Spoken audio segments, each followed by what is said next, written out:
Welcome to the Deep Dive. Today we're digging into a single ancient piece of wisdom, Proverbs 11.3. And it's one of those verses that can sound a little, like simple moral advice. Right. But we're going to frame it as something more. Our sources see it as a kind of stabilizing psychological law, almost as fixed as gravity. That's the mission, really, to understand the mechanics of it. There's this fascinating geometric idea at play here, the contrast between a straight line and a distorted one. And to unpack why one guides you and the other one just collapses. Hmm. So let's start with the original Hebrew.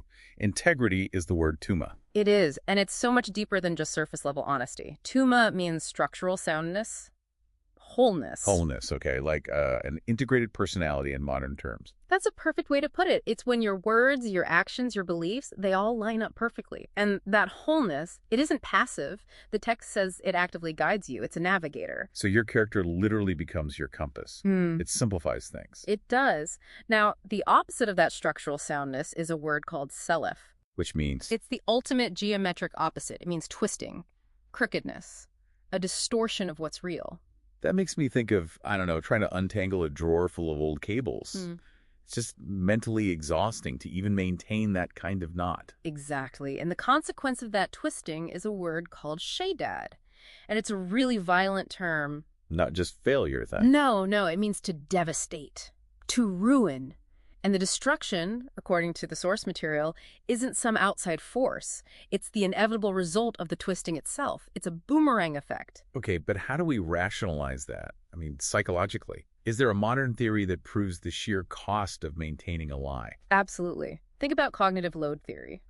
Dishonesty is incredibly expensive for the brain. Oh, so? Well, to tell a lie successfully, you have to suppress the truth, then you have to construct the falsehood, and then you have to constantly monitor the person you're lying to. Wow, that's a lot of mental work. It's a huge mental tax, and over time, it just leads to internal disintegration, to burnout. The lie literally destroys the liar from the inside out. And philosophically, that crooked path, the self, it's just an attempt to live in a world that isn't real. You can't actually cheat reality. It can't. And that destruction, the shada, it's simply the collision with reality. I think it was the philosopher Dallas Willard who defined reality as what you run into when you were wrong. That's it. It's the crash. Huh. Okay, let's ground this. Let's look at a couple of real-world examples.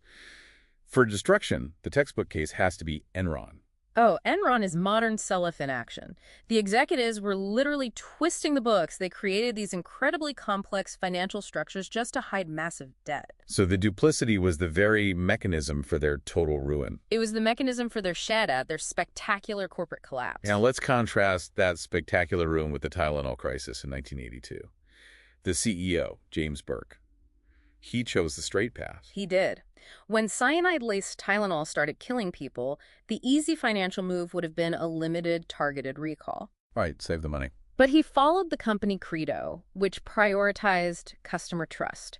That structural soundness, that tuma, it guided the decision. $100 million decision to recall every single bottle in the country. And the long-term result wasn't ruin. It was restored public trust and, long-term stability. Their integrity literally guided them through the fire. So here's the big takeaway.